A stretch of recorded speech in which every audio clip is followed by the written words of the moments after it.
Hello, it is January 28th, 12:20 p.m. and I was feeling a little depressed today and I thought what better way to cure my depression than read The Myth of Sisyphus by Albert Camus. It's mostly a reason for me not to stay in bed all day. Uh and just to get out of my head a little bit. So I will read this to you. I know this is different from my normal videos, but um, whenever I sit down to just talk, it hasn't felt right at all. So instead of sharing my thoughts, my opinions, or even just talk about my day, I would like to just sit down and read a book to you. And I will apologize in advance for like any mispronunciations or if I stumble on my words a bit. I have been trying to record this several times. This is probably my sixth take, but I can't, like, every time I stumble on my words, I restart the recording. So this is gonna be the last time I restart it, and I'm just gonna upload it after I'm done because why not? So the myths. Say we're already fucking up. It's okay. The Myth of Sisyphus by Albert Camus. Preface.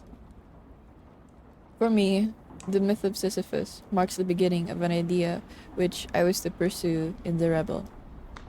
It attempts to resolve the problem of suicide, as the rebel attempts to resolve the matter of murder. In both cases, without the aid of eternal values, which, temporarily perhaps, are absent or distorted in contemporary Europe. The fundamental subject of the myth of Sisyphus is this: it is legitimate and necessary to wonder whether life has a meaning. Therefore, it is legitimate to meet the problem of suicide face to face. The answer underlying and appearing through the paradoxes which cover it is this: even if no one believes, even if one does not believe in God, suicide is not legitimate. Written 15 years ago in 1940 amid the French and European disaster, this book declares that even within the limits of nihilism, it is possible to find the means to proceed beyond nihilism. In all the books I have written since, I have attempted to pursue this direction. Although the myth of Sisyphus poses mortal problems, it sums itself up for me as a lucid invitation to live and create in the very midst of the desert. It has hence been thought possible to append to this philosophical argument a series of essays, a kind I have never ceased writing, which are somewhat marginal to my other books. In a more lyrical form, they all illustrate that essential fluctuation from assent to refusal, which, in my view, defines the artist and his difficult calling. The unity of this book, that I should like to be apparent to American readers as it is to me, resides in the reflection, alternatively cold and impassioned, in which an artist may indulge as to his reasons for living and for creating. After 15 years, I have progressed beyond several of the positions which are set down here, but I have remained faithful, it seems to me, to the exigency which prompted them. That is why this book is in a certain sense the most personal of those I have published in America. More than the others, therefore, it has a need of the indulgence and understanding of its readers.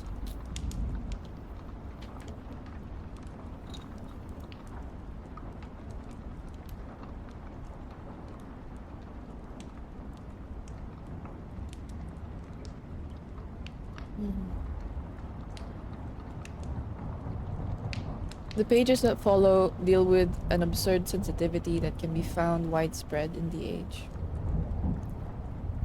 and not with an absurd philosophy, which our time, properly speaking, has not known. It is therefore simply fair to point out, at the outset, that these pages owe to certain contemporary thinkers. It is so far from my intention to hide this that they will be found cited and commented upon throughout this work. It is useful to note at the same time that the absurd hitherto taken as a conclusion is considered in this essay as a starting point. In this sense, it may be said that there is something provisional in my commentary. One cannot prejudge the position it entails. There will be found here merely the description, in the pure state, of an intellectual malady. No metaphysic, no belief is involved in it for the moment. These are the limits and the bias, and the only bias of this book. Certain personal experiences urge me to make this clear. Absurdity and suicide. There is but one truly serious philosophical problem, and that is suicide. Judging whether life is or is not worth living amounts to answering the fundamental question of philosophy. All the rest, whether or not the world has 3 dimensions, whether the mind has 9 or 12 categories, comes afterwards. These are games one must first answer. If it is true, as Nietzsche claims, that a philosopher, to deserve our respect, must preach by example, you can appreciate the importance of that reply, for it will precede the definitive act. These are facts the heart can feel, yet they call for careful study before they become clear to the intellect. If I ask myself how to judge this question,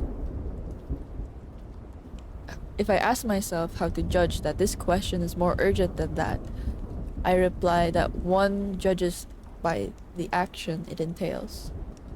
I have never seen anyone die for the ontological argument.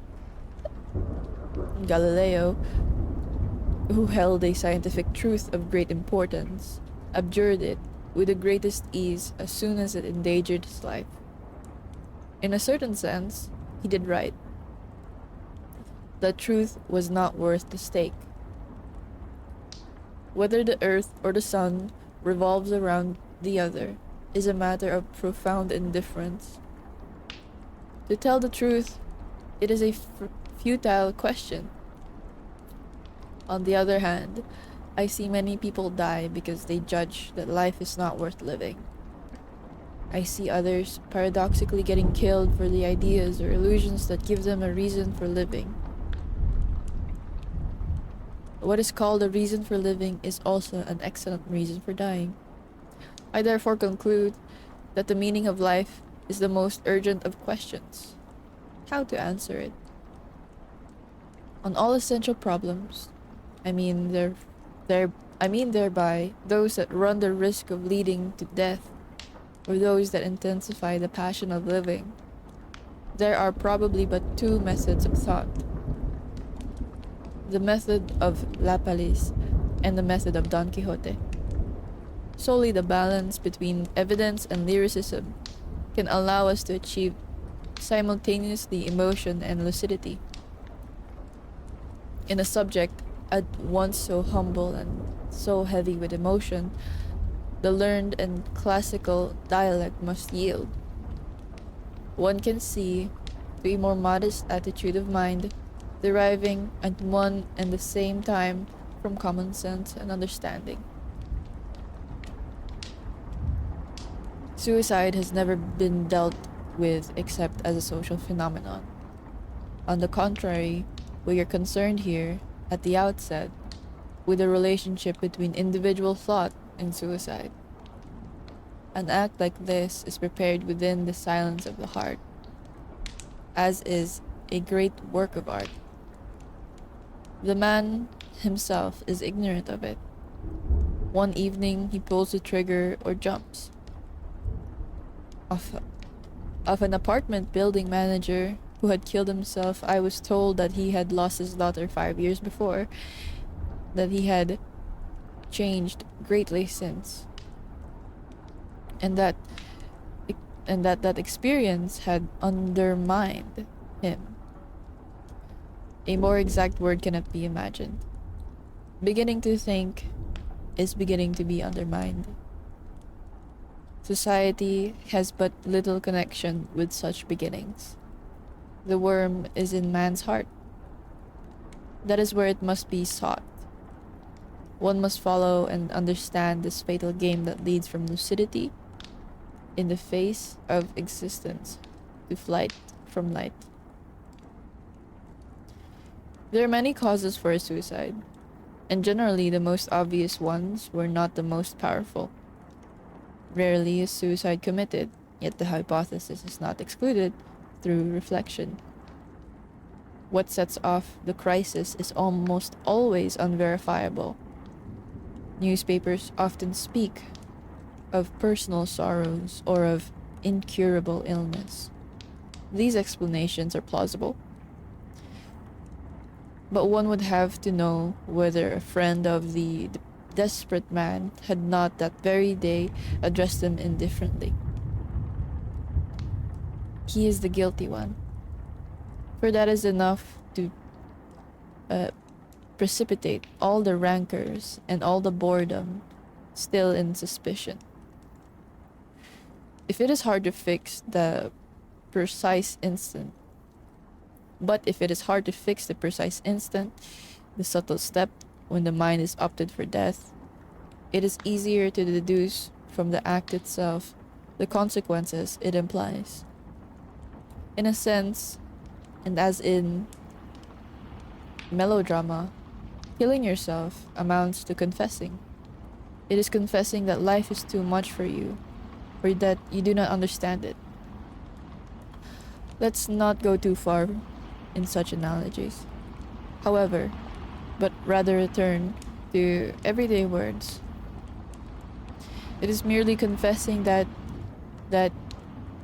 is not worth the trouble. Living, naturally, is never easy.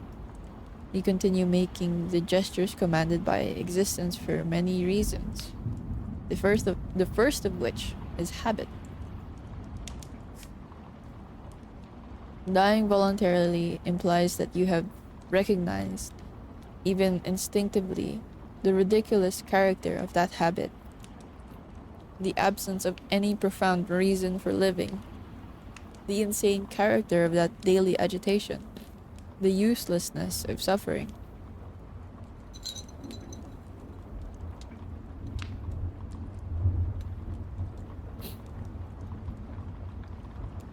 What then is the incalculable feeling that deprives the mind of the sleep necessary to life? A world that can be explained even with bad reasons is a familiar world. But on the other hand, in a universe suddenly divested of illusions and lights, man feels alien, a stranger. His exile is without remedy, since he is deprived of the memory of a lost home or the hope of a promised land.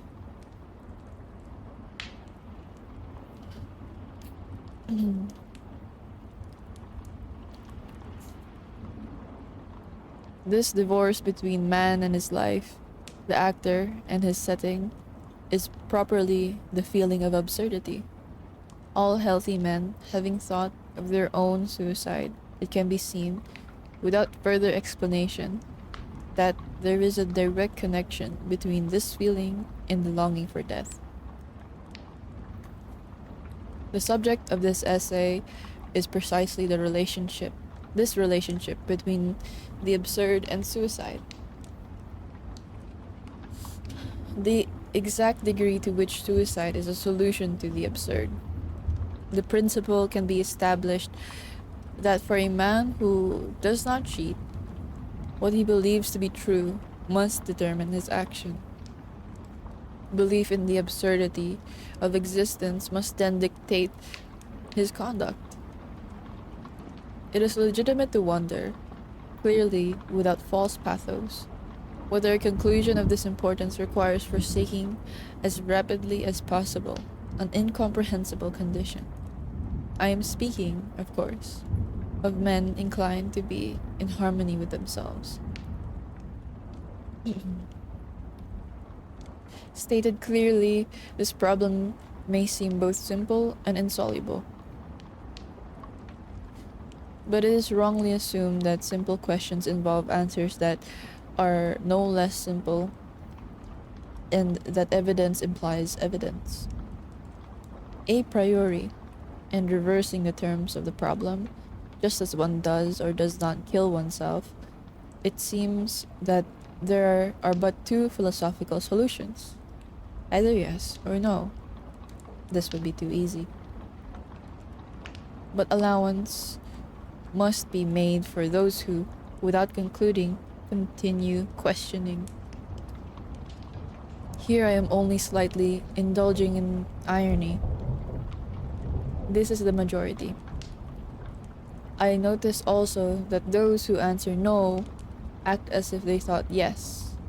As a matter of fact, if I accept the Nietzschean criterion, they think yes, in one way or another. In the other hand, if it often happens that those who commit suicide were assured of the meaning of life. These conditions are constant. It may even be said that they have never been so keen as on this point where, on the contrary, logic seems so desirable. It is a commonplace to compare philosophical theories and the behavior of those who profess them. But it must be said that the thinkers who refuse the meaning to life, none except for Kirillov, who belongs to literature, Peregrinos, who is born of legend, and Jules Lecuyer, who belongs to hypothesis, admitted his logic to the point of refusing that life. Schopenhauer is often cited as a fit subject for laughter because he praised suicide while seated at the well-set table. There is no subject for joking. That way of taking the tragic seriously is not so grievous, but it helps to judge a man.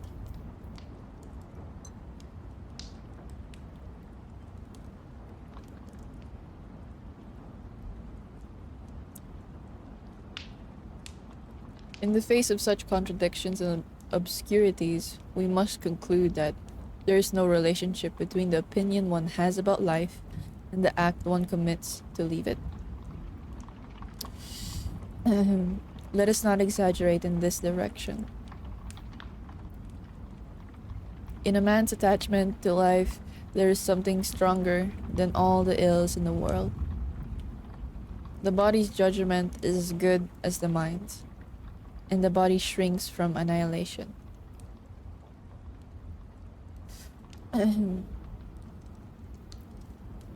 We get into the habit of living before acquiring the habit of thinking. In that race, which daily hastens us towards death, the body maintains its irreparable lead. In short, the essence of that contradiction lies in what I shall call the act of eluding, because it is both less and more than diversion in the Pascalian sense.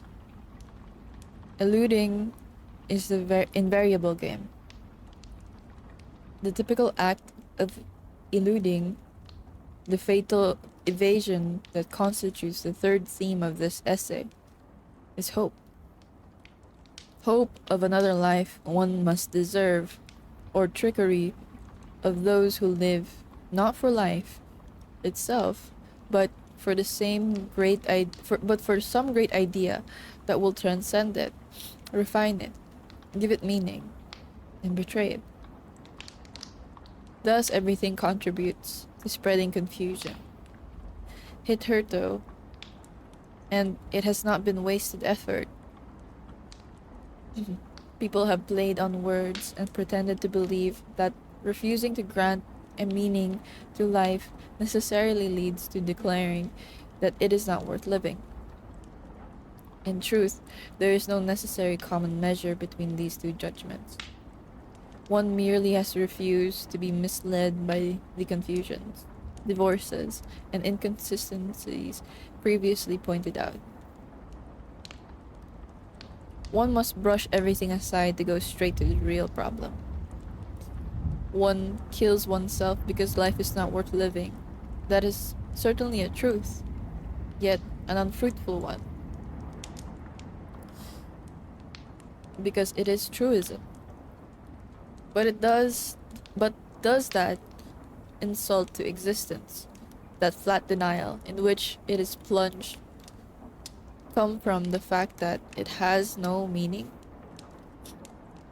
Does its absurdity require one to escape it through hope or suicide? This is what must be clarified, hunted down, and elucidated while brushing aside all the rest. Does the absurd dictate death? This problem must be given priority over others. Outside all the methods of thought and all the exercises of the disinterested mind. Shades of meaning, contradictions, the psychology of an objective mind can always introduce into all problems, have no place in this pursuit and this passion.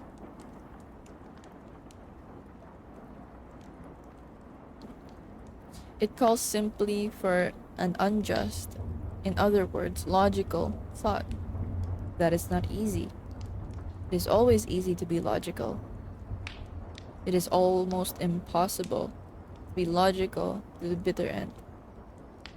Men who die by their own hand consequently follow to its conclusion their emotional inclination. Reflection on suicide gives me an opportunity to erase the only problem to interest me. Is there a logic to the point of death?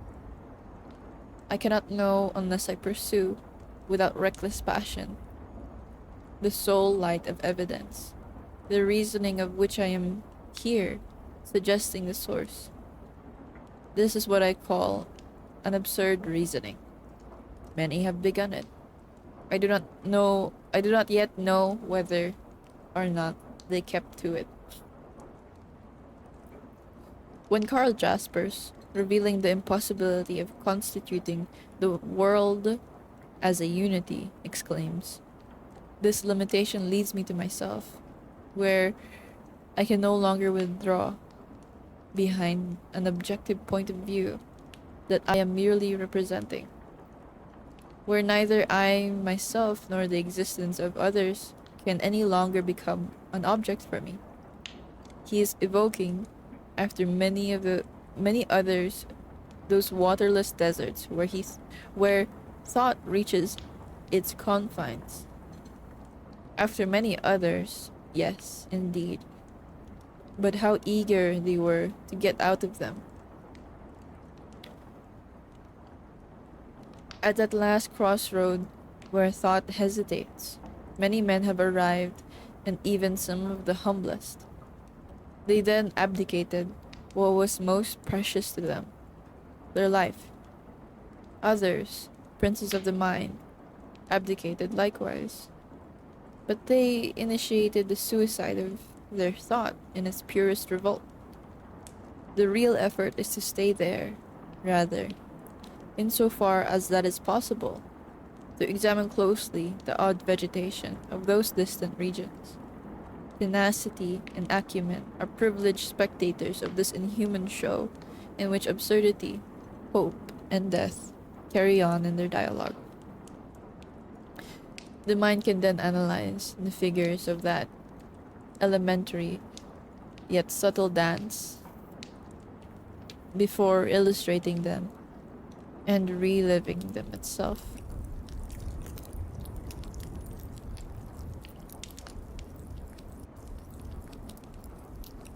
Hello. Different angle, new day. It's February now. February 8th, 2:03 a.m. And I mean, it's just like I can't sleep. For you, the video is just continuing, and I'm sorry if you fell asleep.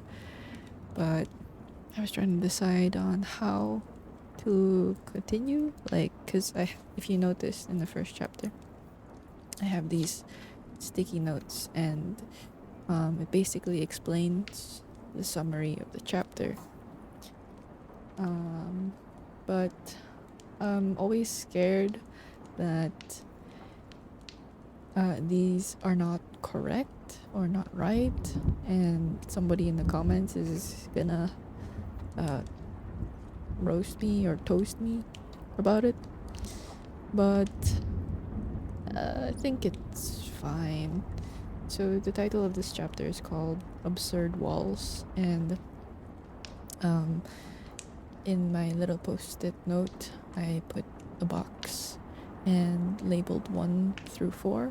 It doesn't necessarily mean that it follows this like list structure, because you know, 4 walls, just like you're surrounded with these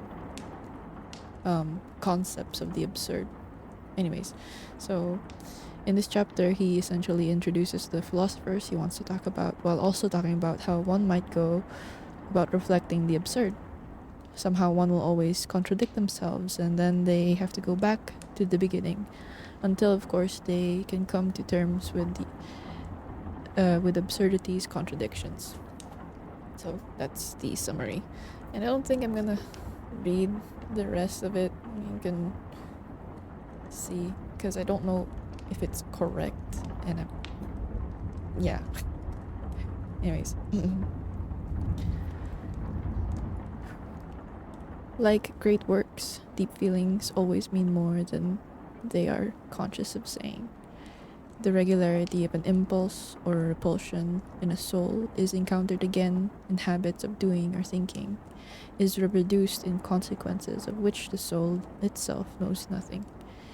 Great feelings take with them their own universe, splendid or abject.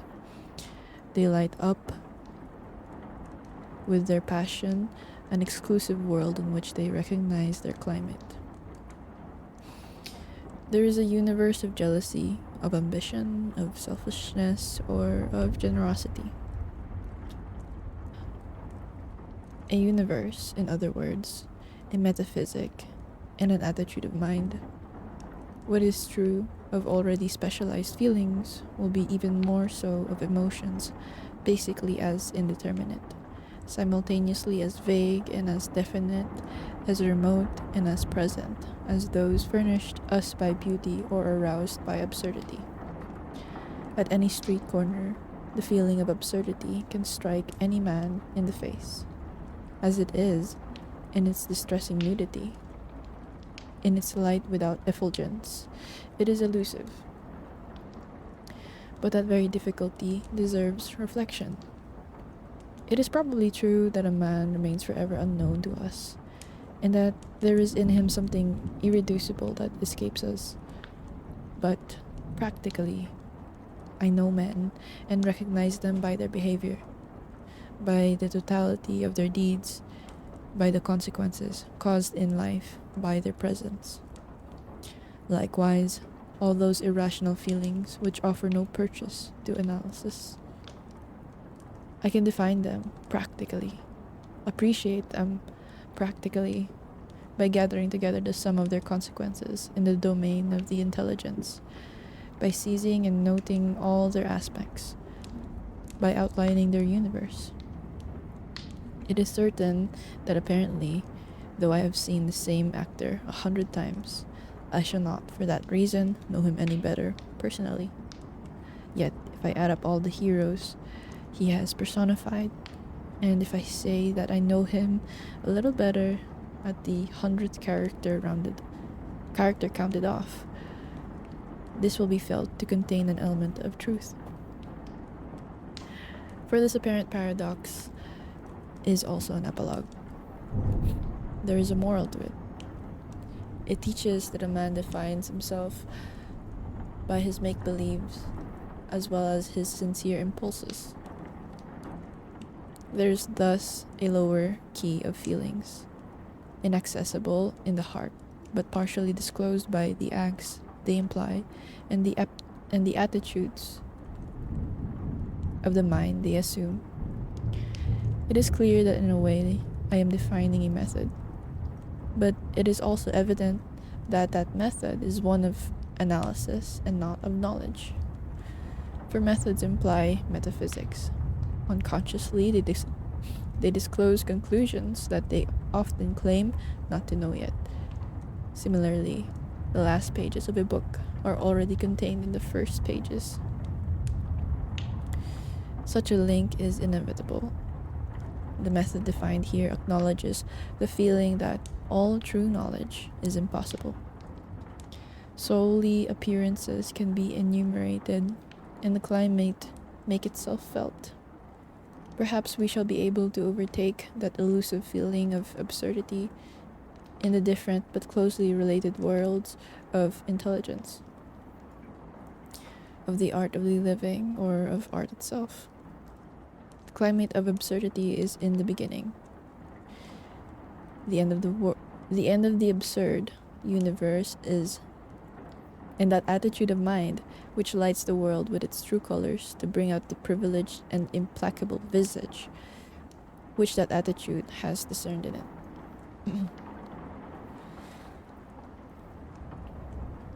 All great deeds and all great thoughts have a ridiculous beginning. Great works are often born on a street corner or in a restaurant's revolving door. So it is with absurdity. The absurd world, more than others, derives its nobility from that abject birth. In certain situations, replying nothing when asked what one is thinking about may be pretense in a man. Those who are loved are well aware of this. But if that reply is sincere, if it symbolizes that odd state of soul in which the void becomes eloquent, in which the chain of daily gestures is broken, in which the heart vainly seeks the link that will connect it again, then it is as it were the first sign of absurdity. It happens that the stage sets collapse. Rising, streetcar, 4 hours in the office or factory, meal, streetcar, 4 hours of work, meal, sleep, and Monday, Tuesday, Wednesday, Thursday, Friday, and Saturday, according to the rhythm. This path is easily followed most of the time. But one day, the why arises, and everything begins in that wariness tinged with amazement. Begins. This is important. Wariness comes at the end of the acts of a mechanical life, but at the same time, it inaugurates the impulse of consciousness. It awakens consciousness and proves what follows. What follows is the gradual return into the chain, or it is the definitive awakening. At the end of the awakening comes, in time, the consequence: suicide or recovery. In itself, wariness has something sickening about it. Here, I must conclude that it is good. For everything begins with consciousness, and nothing is worth anything except through it. There is nothing original about these remarks, but they are obvious. That is enough for a while, during a sketchy reconnaissance in the origins of the absurd. Mere anxiety, as Heidegger says, is the source of everything. Likewise, and during every day of an unillustrious life, time carries us, but a moment always comes when we have to carry it. We live on the future. Tomorrow, later on, when you have made your way, you will understand when you're old enough. Such irrelevancies are wonderful, for, after all, it's all a matter of dying. Yet a day comes when a man notices or says that he is 30. Thus, he asserts his youth. But simultaneously, he situates himself in relation to time. He takes his place in it. He admits that he stands at a certain point on a curve that he acknowledges having to travel to its end. He belongs to time, and by the horror that seizes him, he recognizes his worst enemy, tomorrow. He was longing for tomorrow, whereas everything in him ought to reject it. That revolt of the flesh is the absurd. A step lower, and strangeness creeps in. Perceiving that the world is dense, sensing to what a degree a stone is foreign and irreducible to us, with what intensity nature or a landscape can negate us. At the heart of all beauty lies something inhuman, and these hills, the softness of the sky, the outline of these trees at this very minute lose the illusory meaning with which we had clothed them. Henceforth, more remote than a lost paradise. Primitive hostility of the world rises up to face us across millennia. For a second we cease to understand it, because for centuries we have understood it in it solely the images and designs that we had attributed to it beforehand. Because henceforth we lack the power to make use of that artifice. And the world evades us because it becomes itself again. That stage scenery masked by habit becomes again what it is. It withdraws at a distance from us.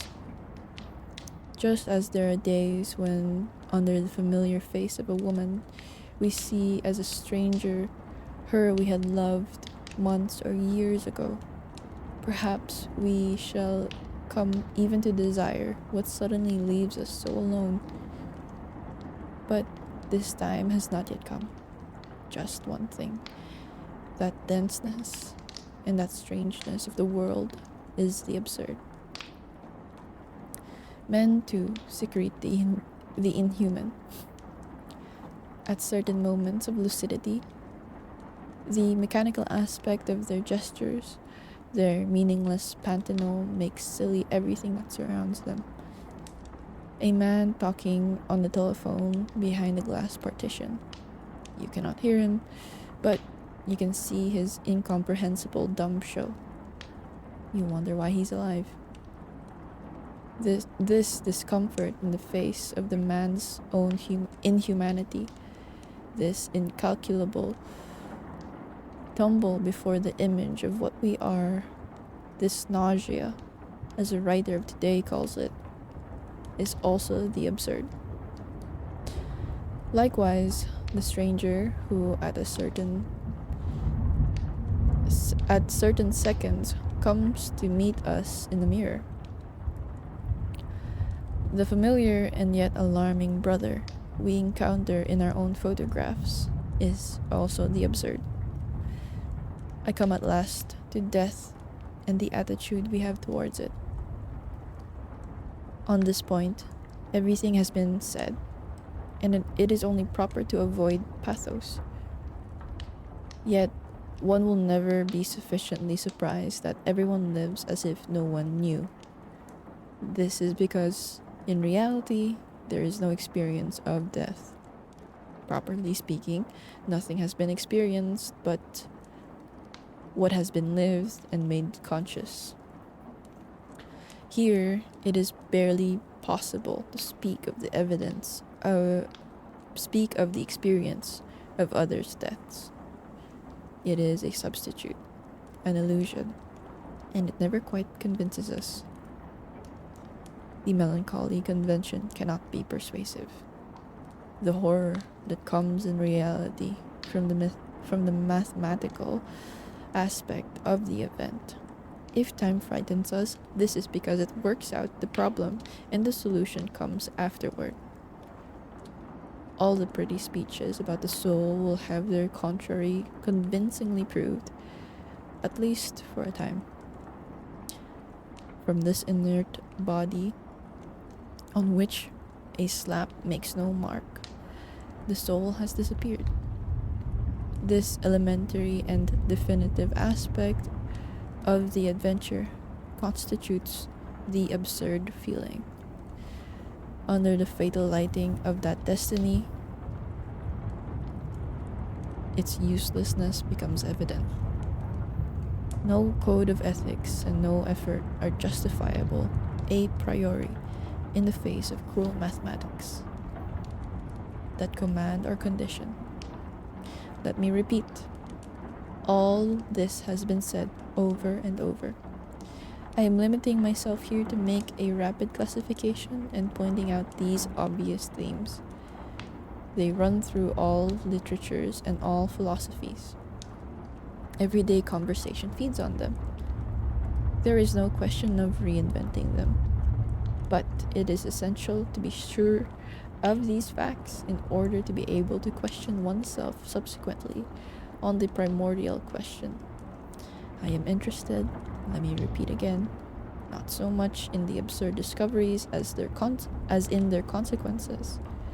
If one is assured of these facts, one is to conclude, how far is one to go to elude nothing? Is one to die voluntarily, or to hope in spite of everything? Beforehand, it is necessary to take the same rapid inventory on the plane of intelligence.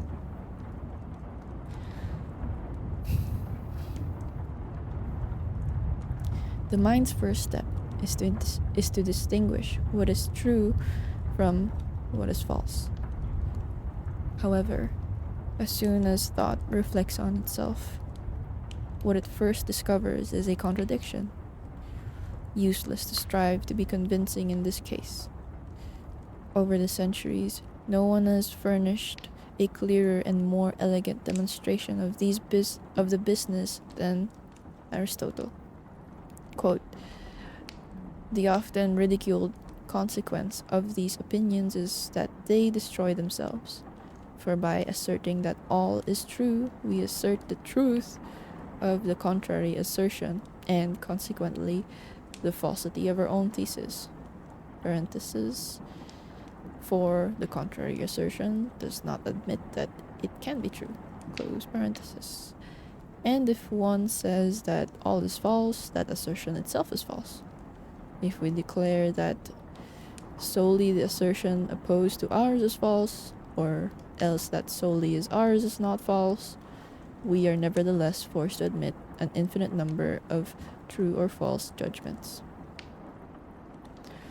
For the one who expresses a true assertion proclaims simultaneously that it is true, and so on ad infinitum. End quote.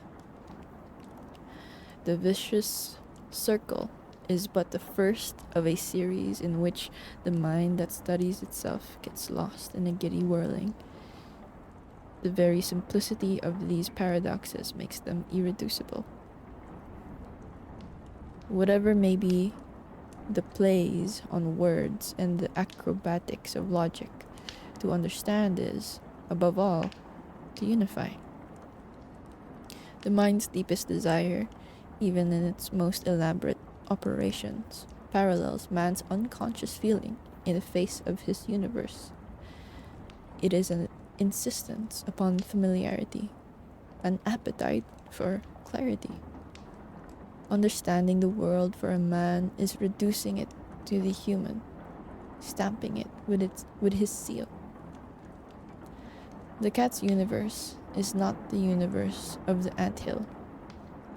The truism, quote, all thought is anthropomorphic, end quote, has no other meaning. Likewise, the mind that aims to understand reality can consider itself satisfied only by reducing it to terms of thought. If man realized that the universe, like him, can love and suffer, he would be reconciled. If thought discovered in the shimmering mirrors of phenomena eternal relations capable of summing them up and summing themselves up in a single principle, then would be seen an intellectual joy of which the myth of the blessed would be but a ridiculous imitation. That nostalgia for unity, that appetite for the absolute illustrates the essential impulse of the human drama. But the fact of that nostalgious experience does not imply that it is to be immediately satisfied. Or if, bridging the gulf that separates desire from conquest, we assert the Parmenides, the reality of one, whatever it may be, we fall into the ridiculous contradiction of a mind that asserts total unity and proves by its very assertion its own difference and the diversity it claimed to resolve. The other vicious cycle is enough to stifle our hopes. These are again truisms. I shall again repeat that they are not interesting in themselves, but in the consequences that can be deduced from them. I know another truism. It tells me that man is mortal. One can nevertheless count the minds that have deduced the extreme conclusions from it. It is essential to consider a constant point of reference in this essay, the regular hiatus between what we fancy we know and what we really know. Practical assent and simulated ignorance which allows us to live with ideas which, if we truly put them to the test, ought to upset our whole life. Faced with this inextricable contradiction of the mind, we shall fully grasp the divorce separating us from our own creations. So long as the mind keeps silent in the motionless world of its hopes, everything is reflected and arranged in the unity of its nostalgia. But with its first move, this world cracks and tumbles.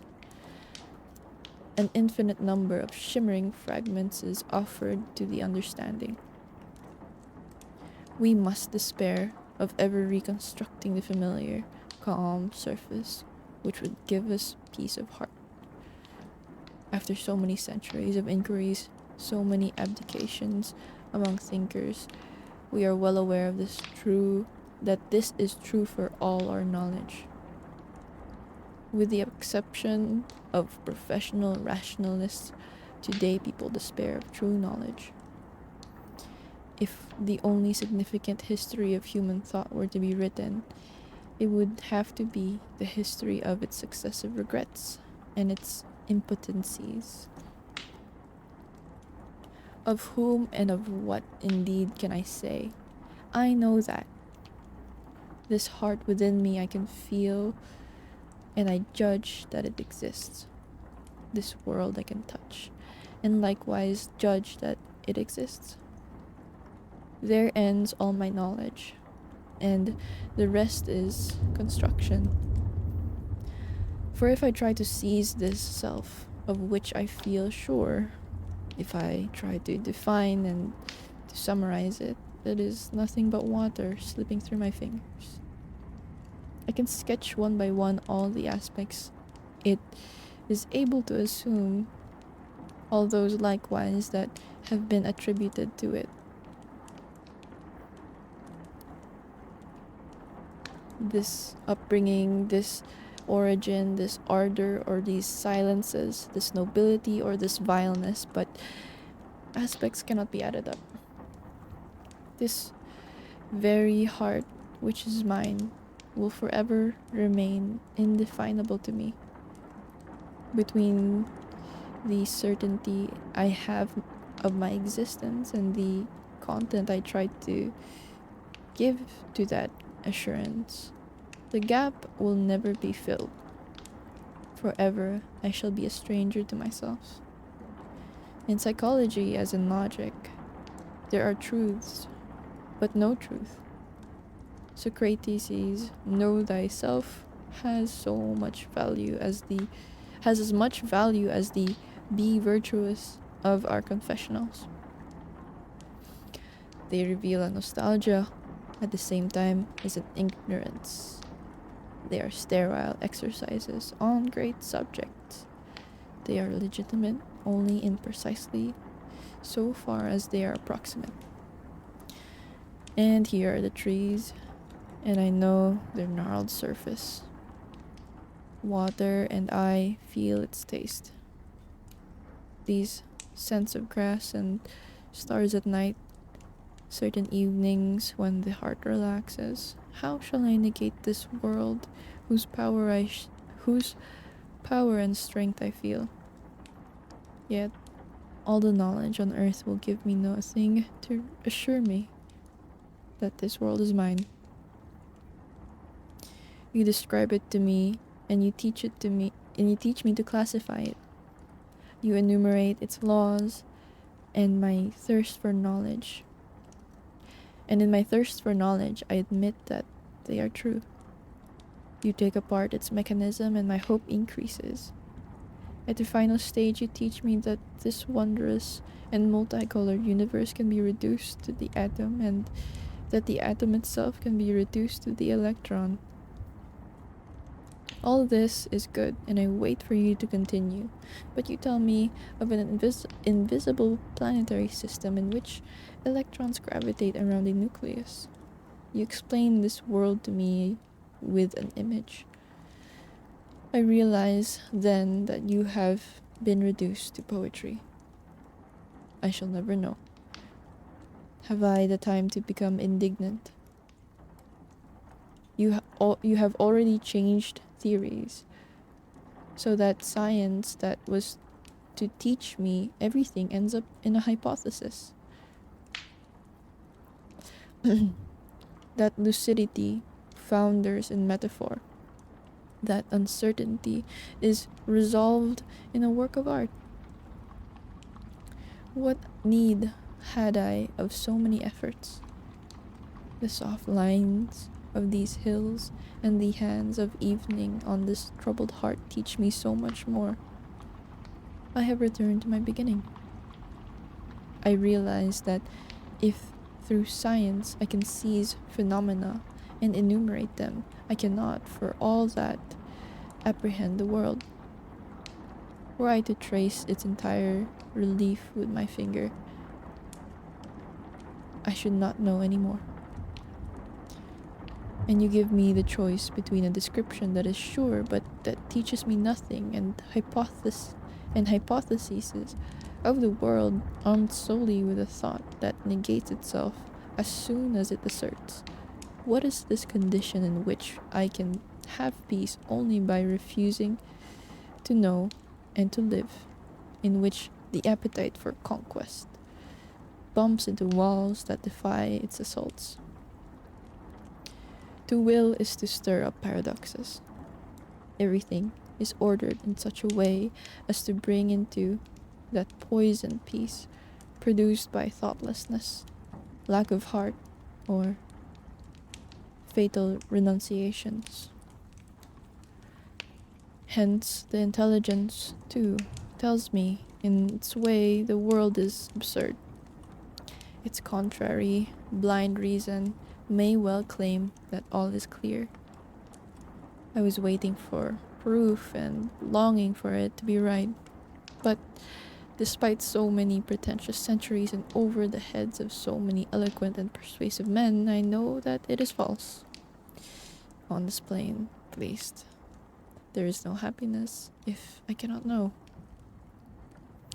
That universal reason, practical or ethical, that determinism, those categories that explain everything, are enough to make a decent man laugh. If they have nothing to do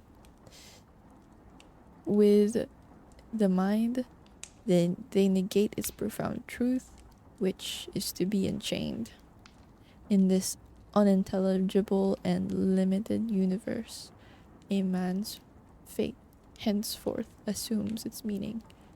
A horde of irrationals has sprung up and surrounds him until his ultimate end.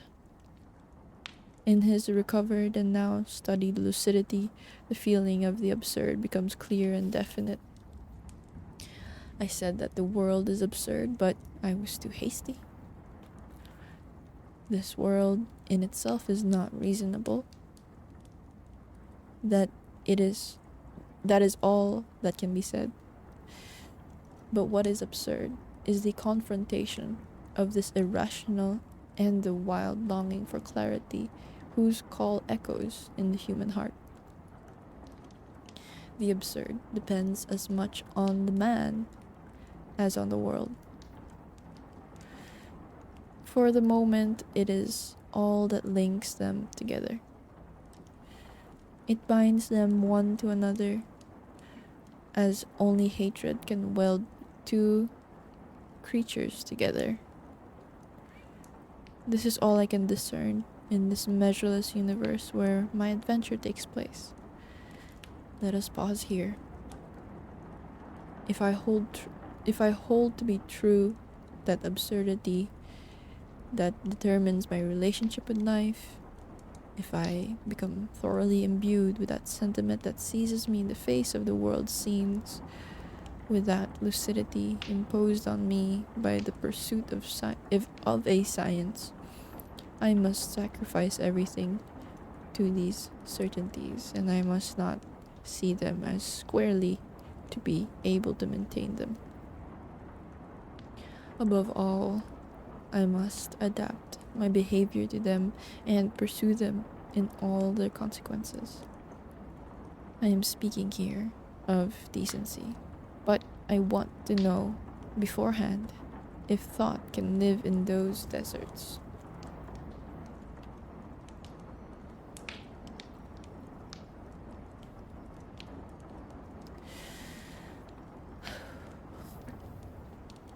I already know that thought has at least entered those deserts, where it found its bread, where it realized that it had previously been feeding on phantoms. It justified some of the most urgent themes of human reflection. From the moment absurdity is recognized, it becomes a passion, the most harrowing of all. But whether or not one can live with one's passions, whether or not one can accept their law, which is to burn the heart they simultaneously exalt, that is the whole question. It is not, however, the one we shall ask just yet. It stands at the center of this experience. There will be time to come back to it. Let us recognize rather those themes and those impulses born of the desert. It will suffice to enumerate them. They too are known to all today. The tradition of what may be called humiliated thought has never ceased to exist. The criticism of rationalism has been made so often that it seems unnecessary to begin again.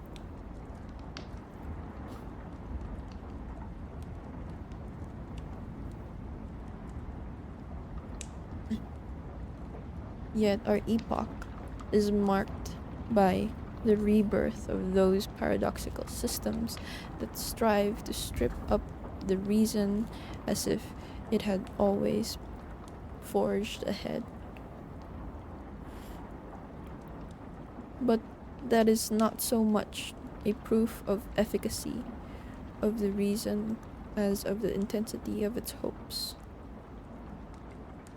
On the plane of history, such a constancy of two attitudes illustrates the essential passion of man, torn between his urge toward unity and the clear vision he may have of the walls enclosing them. But perhaps at any time the attack on reason has been more violent than in ours. Since Zarathustra's great outburst, quote, "By chance, it is the oldest nobility in the world. I conferred it upon all things when I proclaimed that above them no eternal will be exercised." End quote. Since Kierkegaard's fatal illness, quote, "that malady that leads to death with nothing else following it," end quote, the significant and tormenting themes of absurd thought have followed one another, or at least end this proviso is of capital importance. The themes of irrational and religious thought, from Jaspers to Heidegger, from Kierkegaard to Chestov, from phenomenologists to Schiller.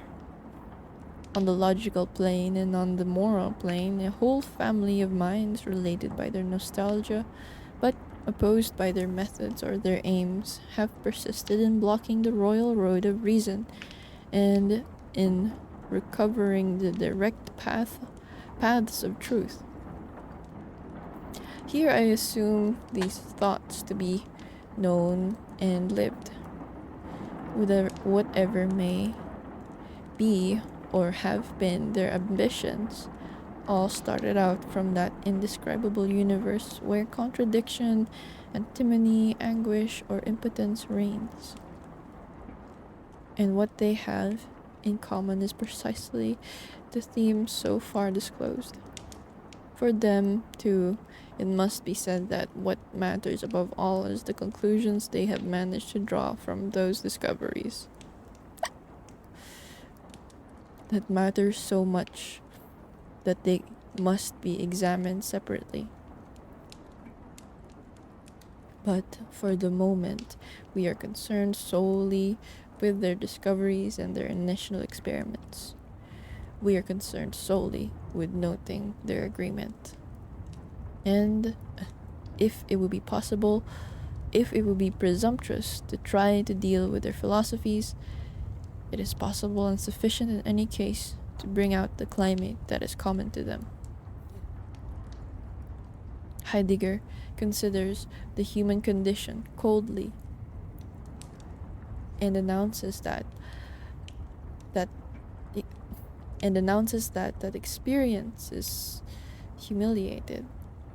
The only reality is anxiety in the whole chain of beings. To the man lost in the world and its diversions, this anxiety is fleeting fear.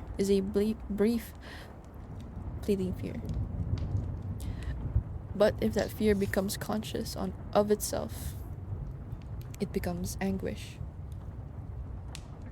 The perpetual climate of the lucid man, in whom existence is concentrated. This professor of philosophy writes without trembling in the most abstract language the word that the infinite and limited character of human existence is more primordial than man himself. His interest in Kant only extends to recognizing the restricted character of his pure reason. This is to conclude at the end of his analysis that, quote, "the world can no longer offer anything to the man filled with anguish," end quote. This anxiety seems to him so much more important than all the categories in the world that he thinks and talks only of it. He enumerates its aspects: boredom, when the ordinary man strives to quash it in him and benumb it. Terror when the mind contemplates death. He too does not separate consciousness from the absurd. The consciousness of death is the call of anxiety, and, quote, existence then delivers itself its own summons through the intermediary of consciousness, end quote. It is the very voice of anguish, and it endures existence to return from its loss in the anonymous day. For him, too, one must not sleep, but must keep alert until the consummation. He stands in this absurd world and points out its ephemeral character. He seeks his way amid these ruins. Jaspers despairs of any ontology because he claims that we have lost naivete. He knows that we can achieve nothing that will transcend the fatal game of appearances. He knows that the end of the mind is failure. He tarries over the spiritual adventures revealed by history and pitilessly discloses the flaw in each system. The illusion that saved everything, the preaching that hid nothing. In this ravaged world, in which the impossibility of knowledge is established, in which everlasting nothingness seems the only reality, and irredeemable despair seems the only attitude, he tries to recover the Ariad's thread that leads to divine secrets. Chestov, for his part, throughout a wonderfully monotonous work, constantly straining toward the same truths, tirelessly demonstrates that the tightest system, the most universal rationalism, always stumbles eventually on the irrational of human thought. None of the ironic facts or ridiculous contradictions that deprecate the reason escapes him. One thing only interests him, and that is the exception. Whether in the domain of the heart or of the mind, through Dostoevskian experiences of the condemned man, the exacerbated adventures of the Nietzschean mind, Hamlet's imprecations, or the bitter aristocracy of Ibsen, he tracks down, illuminates, and magnifies the human revolt against the irredeemable. He refuses only the reason, its reasons, and begins to advance with some decision only in the middle of that colorless desert where all certainties have become stones. Of all, perhaps the most engaging, Kierkegaard, for a part of his existence at least, does more than discover the absurd. He lives it. The man who writes, quote, the surest of stubborn silences is not to hold one's tongue but to talk, end quote, makes sure in the beginning that no truth is absolute or can render satisfactory an experience that is impossible in itself. Don Juan of the understanding, he multiplies pseudonyms and contradictions, writes his discourses of edification at the same time as that manual of cynical spiritualism, the diary of the seducer. He refuses consolations, ethics, reliable principles. As for that thorn he feels in his heart, he is careful not to quiet its pain. On the contrary, he awakens it, and in the desperate joy of a man crucified and happy to be so, he builds up piece by piece lucidity, refusal, make believe, a category of the man possessed.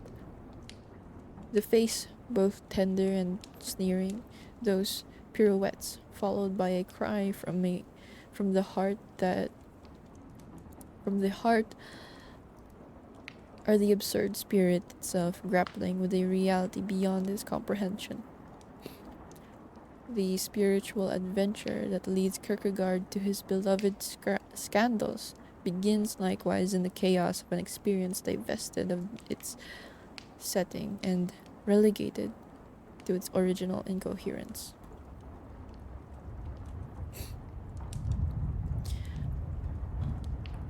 On quite a different plane, that of method, Husserl, and the phenomenologists, by their very extravagances, reinstate the world in its diversity and deny the transcendent power of the reason. The spiritual universe becomes incalculably enriched through them. The rose petal, the milestone, or the human hand are as important as love, desire, or the laws of gravity. Thinking ceases to be unifying, or making a semblance of familiar in the guise of a major principle. Thinking is learning all over again to see, to be attentive, to focus consciousness. It is turning every idea and every image in the manner of Proust,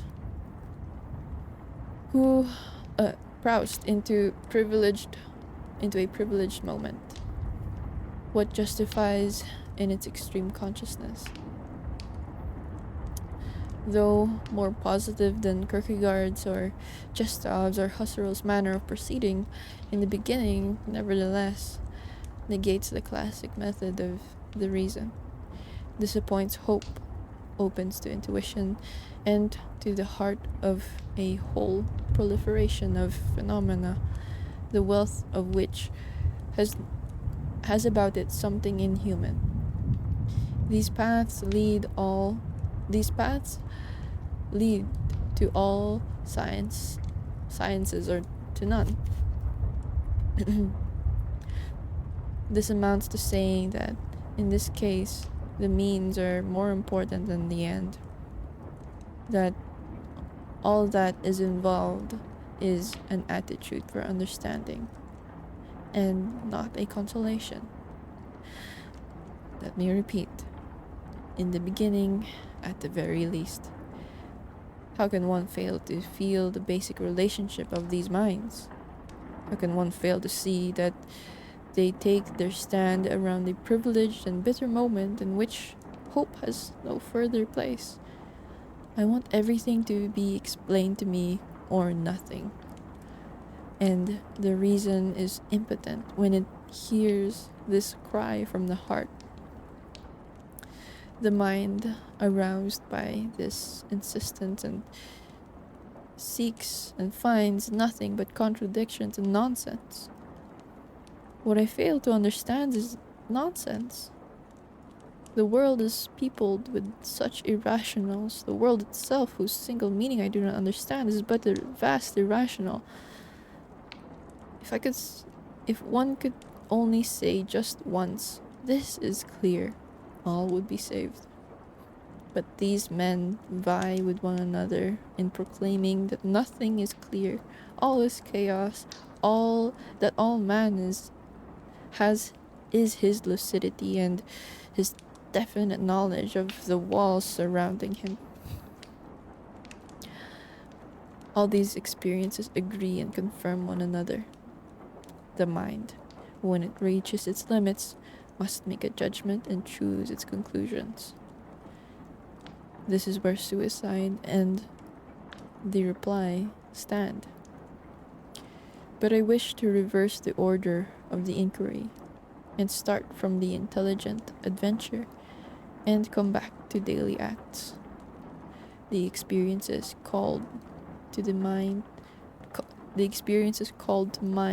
here were born in the desert that we must not leave that we must not leave behind. At least it is essential to know how far they went. At this point of his effort, man stands face to face with the irrational. He feels within him his longing for happiness and for reason. The absurd is of this confrontation between the human need for the unreasonable silence of the world. This must not be forgotten. This must be clung to because the whole consequence of a life can depend on it. The irrational, the human nostalgia,